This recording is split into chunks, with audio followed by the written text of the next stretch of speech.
مساء الفل. معاكم حليم من قناة حليم بتاع الكورة. النهاردة إن شاء الله هنستكمل سلسلة حلقات التحليل اللي بدأناها مع بعض. الحلقة الأولى قدمناها من حوالي أسبوع، هنحط اللينك بتاعها في الديسكريبشن، عن أفكار جوميز لمواجهة كولر في أثناء حمل الكورة. والحلقة الثانية اتكلمنا على إن طريقة استرجاع الكورة لجوميز. الحلقة الثالثة اتكلمنا عن أفكار كولر وكيف يصنع من خلالها التفوق. النهاردة الحلقة الرابعة هنناقش 3 توبكس مهمين جدا.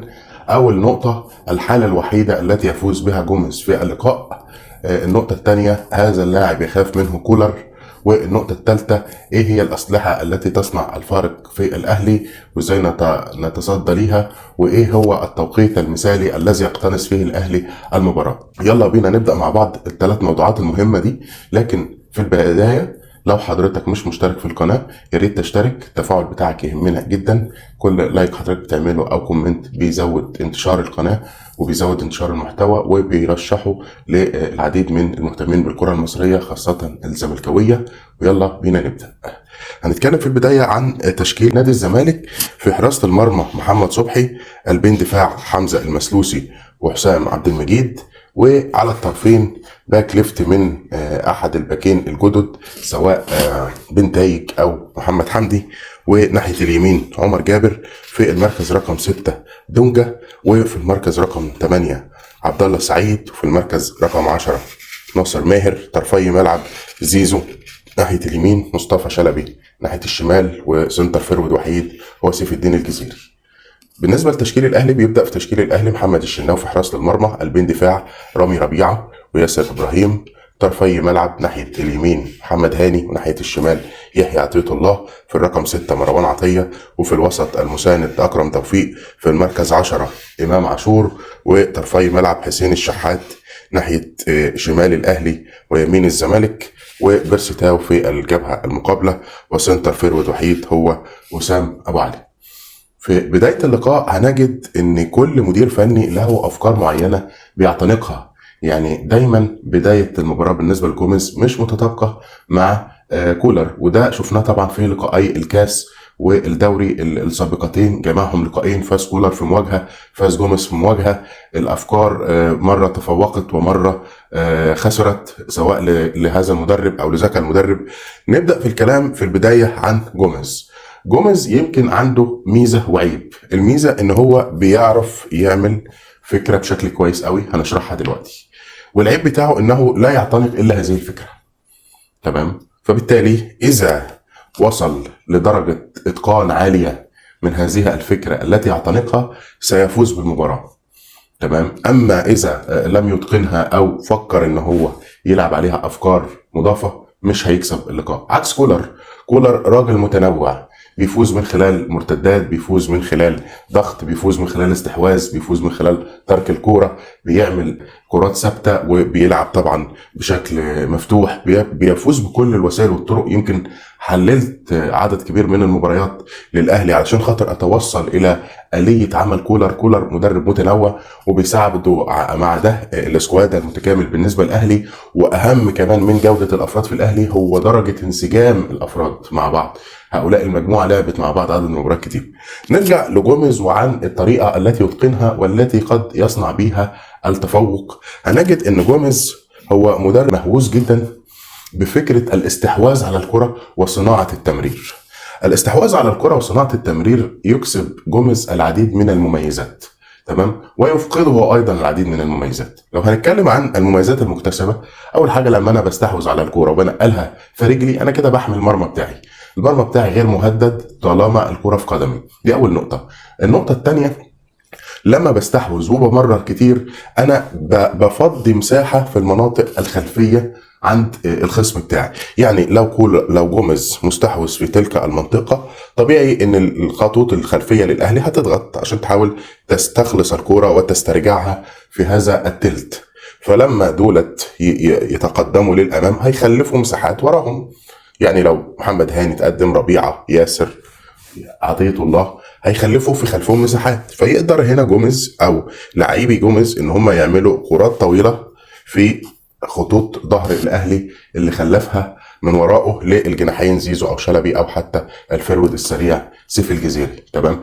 اذا دي تاني ميزه لفكره الاستحواذ والمداوره التي يصنعها جوميز، ميزه دفاعيه وميزه هجوميه. لذلك الفكر الذي يعتنقه جوميز في الكوره اسمه الضغط المتوسط. يعني ايه ضغط ويعني ايه متوسط؟ الضغط يعني ان الخطوط تكون متضاغطه، يسموه كومباكت، ان المجموعه اللاعبين يلعبوا في مساحه لعب ضيقه، يكون في تلاحم في الخطوط فيصعب اختراقها بالارضيات او بالطوليات. تمام كده.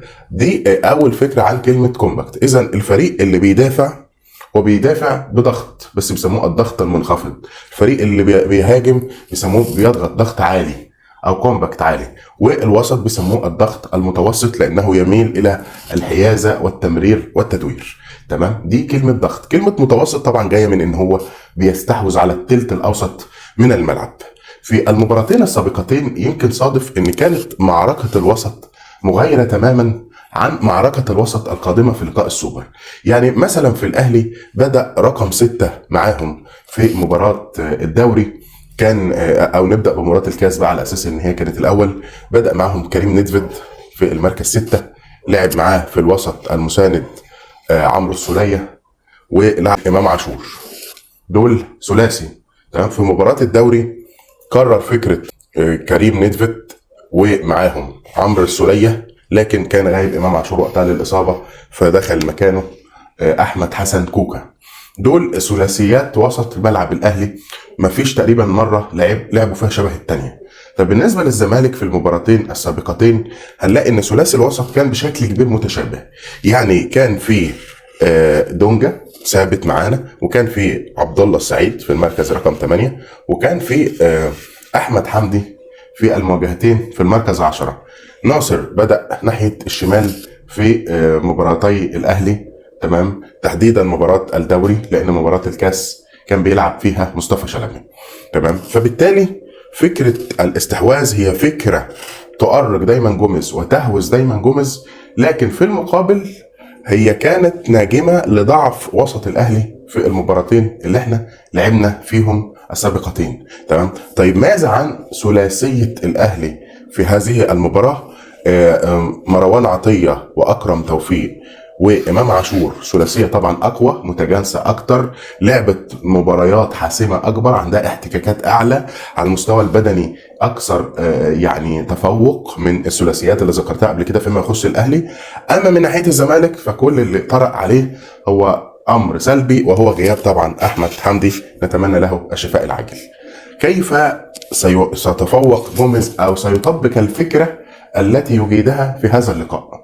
ده السؤال الذي يطرح نفسه والمحك الحقيقي الذي سيضع فيه جوميز. إذا تفوق جوميز في معركة الوسط سيفوز باللقاء، بس هو السؤال كيف يتفوق وخط وسط الأهلي أقوى، وكمان هو بيفتقد لعناصر مهمة زي أحمد حمدي. ولو حضرتك كنت سمعت الفيديو اللي يخص كولر هتلاقيه في الديسكريبشن، وعن افكار كولر هنجد ان 50% من افكار كولر المعتنقه من خلال هذا الرجل مروان عطيه، و25 الباقيه معتمده على امام عاشور، وهم ثنائي وسط، وال25 الثالثه قائمه على قلبي الدفاع رامي وعبد المنعم. وبعد رحيل عبد المنعم جاب داري ينفذ له هذه الافكار، لكن داري لن يشارك اساسي في تلك المباراه بعد الاعتماد على ياسر ابراهيم في اللقاءين. فبالتالي احنا عندنا 3 لاعبين في الاهلي، مروان في المقام الاول، يليه امام، يليه رامي. هذه اللعيبه الثلاثه هي المموله الاساسيه للجناحين وراس الحربه. ممكن ناس تيجي تقول في الاهلي ده مثلا وسام هو افضل اسم، ده حسين مثلا مميز في العنصر الفردي، لا ده تاو مميز في السرعه. كل الكلام ده صح، كل الكلام ده جميل. تمام. لكن اذا قفلت ممرات التمرير او المصادر التمويل على هذا الثلاثي هيصبح هذا الثلاثي بلا قيمه في الملعب، بلا قيمه فنيه. يعني اذا قفلت مصادر التمويل على حسين، وقفلت مصادر التمويل على تاو، وقفلت مصادر التمويل على وسام، تمام، سيصبح هذا الثلاثي خارج اللعب. احنا متفقين ان هذا الثلاثي هو حالته الفنيه والبدنيه في لياقه افضل من رباعي خط الظهر الزملكاوي. ويمكن مرارا وتكرارا اتكلمنا على صراع السرعه اللي هيتحط فيه حسام عبد المجيد واسامه ابو علي. تمام. واتكلمنا كتير ان حسين الشحات مميز في الواحد على واحد والدخول في انصاف المساحه، ونفس الكلام ينطبق على تاو. طيب هل انا مثلا لو رفعت الحمل البدني او اللياقه على الطرفين بتوعي او على قلوب الدفاع هنقدر نجابه فراوده الاهلي؟ الكلام ده غير قابل للتطبيق يوم الجمعه. ممكن بعد كده بقى اعمل صفقات، لذلك كنا بالنادي بصفقه المدافع، بالنادي بصفقه لعيب الوسط. كنا عاوزين نرفع جوده الخطوط الخلفيه دي عشان نجابه سرعات وامكانيات فرديه لهجوم الاهلي زي ما احنا شايفين كده. لكن في الوقت الحالي انا غير قادر على مواجهه الثلاثي الامامي للاهلي ولا اختراقات امام عاشور بشكل طولي، ودي برضو اتكلمنا عنها في حلقه كولر. تمام. فايه الحل؟ الحل ببساطه ان انا اقفل على مصادر التمويل. ان كان مروان بيمثل 50% من الحلول بالخروج بالكوره اقفل على مروان. ان كان ربيعه حل من الحلول اقفل على ربيعه. ان كان امام هو الحل الثالث اقفل على امام. تمام. انا لو قفلت على الثلاثه دول خلاص الاهلي مش هيقدر ينفذ الافكار اللي بتخليه يتقدم من وهو ورا. يعني الثلاثه دول او ثنائي من الثلاثه بيعملوا الكرات الطويله، فبالتالي الاهلي قد يصنع التفوق وهو في مناطقه الخلفيه ومش مضطر ان هو يندفع للامام لان الناس دي طولياتها كويسه جدا. فاذا انا لو حرمت هذا الثلاثي من التمرير باريحيه، قفلت عليهم زوايا التمرير، ضغطت عليهم فمرروا بشكل غلط، استخلصت منهم الكوره، وده افضل سيناريو في هذه الحاله. سيصبح الاهلي تقريبا مجرد تماما من ادواته الثلاثه وهيبدا يرتجل ويعتمد على العامل الفردي. طيب الفكره جميله، كيف يتم تطبيقها؟ مش حاجه سهله ان انا احرم مفاتيح لعب زي ديت من الكوره. الموضوع مش بالبساطه دي. تمام. فنيجي لكيفيه هذا التطبيق.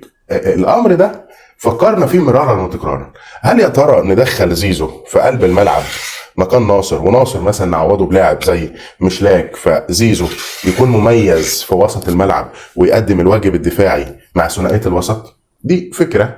تمام. طيب هل ممكن نلعب بشحاته؟ لان في ناس بدات تتكلم في ثنائيه ان انا اجيب شحاته واحطه جنب دونجا واطلع عبد الله السعيد من مركز 8 للمركز 10 فيصبح الشكل كده. تمام. دي فكره اخرى الناس فكرت فيها، كيفيه صناعه وسط ملعب دفاعي صلب في مواجهه ثلاثي الاهلي الممول للهجمات للثلث الاخير. تمام. دي كانت الفكرتين. فكره ادخال زيزو للعمق وناصر ماهر على الطرف او متشلاك على الطرف هي جوميز بيطبقها لبعض الوقت.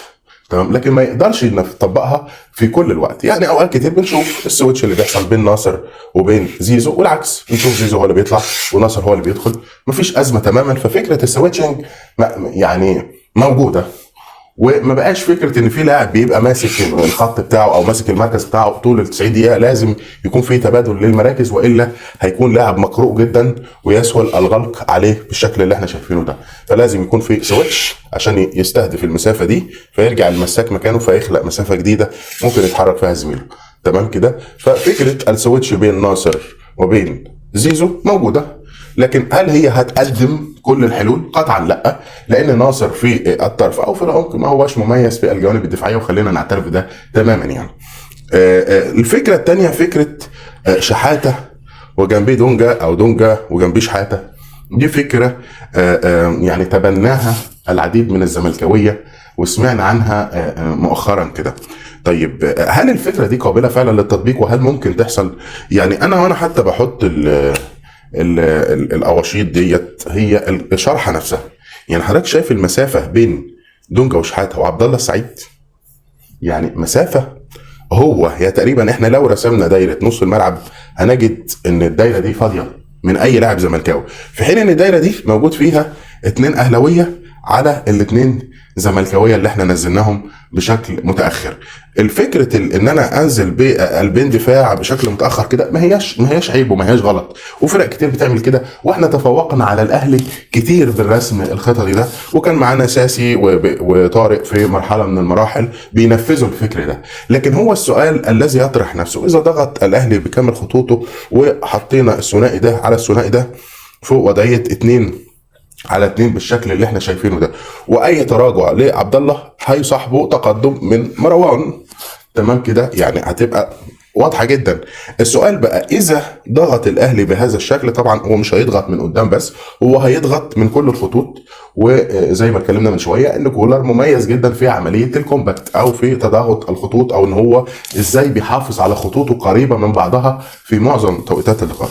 فالسؤال اللي بيطرح نفسه، اذا كان الاهلي في هذه الوضعيه الهجوميه وضاغط الزمالك لتحت بالشكل ده، هل ده يعني افضل توظيف لعناصر الزمالك؟ طب هو السؤال الذي يطرح نفسه بشكل اكبر، اذا الاهلي راح بكوره، والكوره يا سيدي تم استخلاصها مثلا من واحد من ثنائيه الوسط، او من قلبي الدفاع، او من الباكين، او من الحارس، تمام، والاهلي لسه مستمر في وضعيه الضغط، السؤال اللي يطرح نفسه، هل الزمالك عنده القدره ان هو يطلع من الضغط اللي عامله الاهلي؟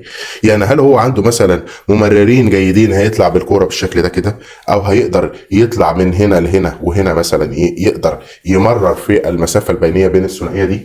ولا لما الزمالك هيستخلص الكوره هيجد ضغط اهلاوي، ولان عناصرنا مش مميزه في الطلوع من تحت الضغط مش هنعرف نحل هذا الامر؟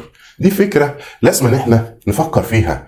اللعب بثنائية وسط دفاعي يعني ان الزمالك سيلعب جيم دفاعي بحت طوال 90 دقيقة. هل الزمالك مؤهل ان هو يخوض لقاء من النوع ده؟ هل الزمالك يمتلك من جودة العناصر القادرة ان هي تصنع التحول الهجومي وتخرج بالكرة من تحت الضغط؟ طب احنا كنا بنعمل الكلام ده ايام ما كان عندنا لعيبة زي ساسي وزي طارق عندهم القدرة على الفوت في الحديد، تمام، مش تحت الضغط، في الحديد، تمام. كان بيساندهم محمود حمدي الونش، كان بيساندهم محمد عبد الشافي، واتى من ورا منه فتوح كمفتاح لعب كويس جدا. دي كام مفاتيح لعب كان بيمتلكها الزمالك؟ ادي 1 2 3 4 لاعبين من الستة في الخلف مفقودين، تمام. فاذا نادي الزمالك ما يقدرش يطبق الكلام ده على الارض. فثنائيه شحاته ودونجا غير قابله للتطبيق تماما يعني. وانا حبيت برضو اوضح هذا الامر علشان خاطر الناس اللي بتطالب بالفكره دي. طيب نيجي بقى، انا كده صدرت مجموعه من الازمات، السويتش مع بين ناصر وزيزو اتكلمنا عنه بس مش هو الحل الامثل. اتكلمنا على فكره ان شحاته جنب دونجا هي فكره مرفوضه. طب نعمل ايه يعني؟ نحل القصه دي ازاي؟ تحل القصه ديت من خلال ان انت تزود كثافه نص الملعب. طب يعني ايه ازودها؟ هو انا هجيب لعيبه من بره مثلا تلعب؟ ما هو العدد 11 ضد 11. الفكره كلها ان انا هدي مهام اضافيه للاعيب الاطراف للدخول في الوسط. الكلام اللي انا بقوله ده مش كلام انشائي، هو كلام تم تطبيقه فعلا في الفترات السابقه. يعني كنا مثلا بنشوف فتوح، ربنا طبعا يحل مشكلته، بيدخل في قلب الملعب كانه ديفندر بالظبط، تمام.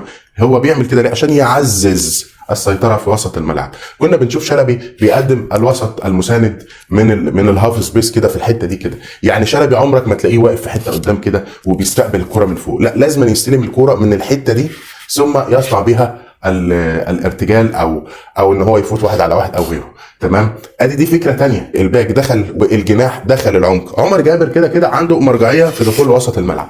يعني هو كان بيلعب ديفندر في اوقات طويله مع الزمالك ومع بيراميدز، فما عندوش ازمه ان هو يعزز الفكره دي. اتكلمنا برضو على ان زيزو اوقات كتيره بيدخل هو كمان في القلب، وزي ما شفنا في المباراتين الاخيره كان بيعمل استحواذ او بيزود قصه الاستحواذ عند الزمالك وبيملى نص الملعب، تمام. فاذا احنا اتكلمنا ان في لحظه ما كده ممكن الفرقه كلها تخش في قلب الملعب. طب هل الكلام ده مش هندفع ضريبته؟ يعني مش عشان املك كثافه نص الملعب انا هاحدث خلل مثلا على الاطراف؟ اكيد، بس هي الفكره بيسموها ريسك بينيفيت ريشيو. يعني بيقول لك ايه، الافاده منها اكتر ولا الضرر منها اكتر؟ لو الافاده اكتر انا بنفذها، لو الضرر اكتر انا ما بنفذهاش، تمام. فانا في الرسم الخططي ده لو جيت بصيت على اطراف الاهلي هنجد لا، ان مثلا عندك حسين وبيرسي تاو اتكلمنا ان هما مش اجنحه خط، مش الجناح اللي هياخد الكوره ويجري على الخط لحد هنا عشان يعمل مثلا العرضيه. نفس الكلام بالنسبه لتاو، لا، هتلاقي مثلا ان حسين بيخش المعركه دي في النص معاه، هتلاقي ان تاو بيخش يتخانق معاهم في نص الملعب، تمام. فاذا الفكره اللي احنا بننفذها دي تتماشى مع امكانيات الاهلي الدفاعيه والهجوميه، تمام. كان مثلا الاهلي عنده علي معلول، ده كان لاعب شرس جدا وخطير جدا. يعني كان بيمسك الخط ده كله يجيبه لحد اخره كده، وكان ساعات كمان بيدخل في الممر الداخلي ويفتح الباك معاه. تمام، احنا اترحمنا من الشخص اللي اسمه علي معلول او من اللاعب الداهيه اللي اسمه علي معلول ده. فطبعا دي حاجه برضو ما بتخليش البوتنشال بتاع اطراف الاهلي بنفس الفكره بتاعت زمان. تمام، فبالتالي انا بشوف ان انا املى وسط الملعب بالكثافه والشراسه دي كلها، دي حاجه قادره من شانها ان هي تخلي الزمالك يستحوذ على معركه الوسط، وتخليه ايضا قادر على مجاراة الاهلي وتبادل الحيازه. طيب هل الكلام ده بعد ما انفذه وانجح فيه هل انا كده تسيدت على احداث اللقاء كلها؟ لا، ده بينقلنا بقى للتوبيك الثالث، للدقائق التي يتفوق فيها الاهلي. متى يتفوق الاهلي؟ يتفوق الاهلي عندما يتم استنزاف الزمالك بدنيا، وده حصل في اللقاءين السابقين. شفنا مثلا ان هو عمل تغييرات في الشوط الثاني اتت بثمارها في لقاء الكاس، احرز بها الكاس، نزل قفشه ومروان عطيه مثلا صنعوا له التفوق في مباراه الكاس. شفنا مثلا في مباراه الدوري رغم ان كنا متقدمين الا ان هو دفع بقفشه واحمد عبد القادر، برضو واحد صنع الهدف والتاني احرز الهدف. فالاهلي بيمتلك من الادوات القويه ومن الدكه القويه التي يغير بها النتيجه في اي لحظه بغض النظر عن هو متقدم ولا متاخر. تمام، طيب كيف يتعامل كولر مع الاستحواذ اللي هيعمله الزمالك؟ في وجهة نظري ان اذا رأى كولر الزمالك مستحوذ سيتركه يستحوذ. يعني هو كولر مش مندفع على النتيجة ومش مستعجل، لان هو معاه كل الامكانيات، معاه الامكانيات التي تحدث الفارق في اي لحظة، معاه دكة قوية، معاه انسجام عالي. ففي لحظة ما ممكن تلاقي الاهلي صنع التفوق باقل هفوة دفاعية من لاعبي الزمالك. العادي ان اللعيبه بتغلط في الملعب، ايه المشكله؟ لازم لاعب يخسر كوره عشان لاعب يستخلص منه كوره. الفكره ان لما الزمالك بيغلط قدام الاهلي او اي فريق بيغلط قدام الاهلي غلطه صغيره خالص بيدفع ثمنها غالي جدا. ليه؟ لان الاهلي هو انتهازي جدا في هذه الفرص وفي هذه الخطوره. فكولر ما هواش مستعجل ان هو يبادرنا بالهجوم. يعني في ناس تيجي تقول لك ده هينزل من اول ربع ساعه يخلص الماتش. لا، مش هو هذا الرجل. تمام، هو الراجل هيسيبك تمام لحد ما انت تغلط، هيسيبك لحد ما انت تعمل تمريره غلط، تعمل مش عارف ايه، يبدا هو ينقض عليك. فاكرين الجون بتاع برونو سافيو؟ تمام، كان برضو في نهائي في بطوله السوبر في الامارات. تمام، هي برونو سافيو كان كل القصه ان الراجل رقم 8 بتاعنا مرر بشكل خاطئ للراجل رقم 6 اللي هو الوردي، لما مرر بشكل خاطئ لعبد الغني، وعبد الغني طبعا كان بيلعب في ثلاثيه قلوب الدفاع، تفوق عليه برونو سافيو واحرز الكوره في شباك عواد. تمام، فكولر بيستناك تغلط. طيب ماذا لو انت اتقنت وبقيت شاطر ومستحوذ وما بتغلطش وما بتعملش، وده نسبه حدوثه برضو ما هياش كبيره، يعني كل الناس ما بتغلط زي ما اتفقنا. هو هيستنى للشوط الثاني لحد ما يتم استنفاذك بدنيا واستنزافك وان انت خلاص مش قادر، وبتبدا بقى بتعمل تغييرات اوت اوف بوزيشن. يعني انا مثلا لما بطلع عبد الله ما بنزلش حد في امكانيات لعيب زي عبد الله. تمام، لما بطلع مثلا ناصر ما بنزلش حد بيقدم الواجبات اللي بيعملها ناصر. تمام كده، لما بطلع مثلا عمر جابر ما عنديش واحد يقدم نفس الواجب اللي بيعمله عمر جابر. فهو هينتظر وهيتربص بيك حتى تفقد بدنياتك وحتى تفقد البوزيشننج بتاعك بتغييرات ما تلبيش احتياجاتك. وفي الحاله دي هيقوم منزل لك العناصر التي تصنع الفارق، منزل لك قفشه، منزلك طبعا قفشه موفق جدا على الزمالك وموفق جدا في المباريات اللي بينزل فيها كبديل تحديدا. تمام، الى جانب اللي هو لاعب كبير جدا، يعني هو شاطر جدا ما شاء الله عليه وقارئ جيد للملعب. هو ممكن بيعيبه العامل البدني، عشان كده الراجل ما بيبداش بيه اللقاءات بتاعته. فهو فريق متعدد الاسلحه. فالزمالك مطالب ان هو يكون حذر جدا، واللحظه اللي يفكر يستحوذ فيها او يسيطر فيها يخلص فيها. يعني مهم جدا وانا مستحوذ ومسيطر اصنع التفوق بتاعي. تمام، انا مش هنبسط ان انا مستحوذ ومسيطر علشان خاطر بامن الدفاعات بتاعتي فقط. لا، انا هفرح اكتر لما الاستحواذ بتاعتي يترجم لفرص والفرص تترجم لاهداف. هو ده التفوق الحقيقي لفكره جوميز. تمام، لان في ناس بترى ان انا طالما استحوذت تمام وما خلقتش فرص انا كده كتر خيري. يقول لك احنا في ماتش الكاس بهدلناهم بس ما كانش عندنا نصيب. يا صديقي انت ما صنعتش الا فرصه واحده في ماتش الكاس. طيب في ناس تانية ترى ان انا لو استحوذت وخلقت فرص كده ابقى كتر خيري وانا عملت اللي عليا وانا مش في ايدي حاجه. برضو ده مش كفايه. مفيش. انت عاوز تحسم نتيجه ولا عاوز يتقال عليك ان انت عملت اداء كويس؟ لو عاوز تحسم نتيجه يا صديقي عليك ان انت تستحوذ وتترجم الاستحواذ لفرص وتترجم الفرص لاهداف. هو ده السبيل الوحيد لفوز جوميز، وده العنوان العريض بتاع الفيديو بتاعنا. السبيل الوحيد لفوز جوميز هو ان هو يستحوذ، ان هو يخلق فرص، ان هو يترجم الفرص لاهداف، وكل ده في وقت مبكر. يعني في الشوط الاول، في الربع الاول من الشوط الثاني كده، يعني لازم نخرج متقدمين. ليه؟ لان هو جوميز ما بيعرفش يعمل الا الحاجه دي، وده العنوان بتاعنا. الطريقه الوحيده لفوز الزمالك، هذه هي الطريقه الوحيده، لا تفكر في طرق اخرى. الاهلي فريق متنوع، الاهلي يجيد ارسال الكرات الثابته، الاهلي شاطر في المرتدات وشاطر ايضا في الضغط، الاهلي عنده كل الادوات. وانا هنا مش بعظم من الاهلي ولا بقلل من الزمالك، انا بنقل واقع تحليلي. تمام؟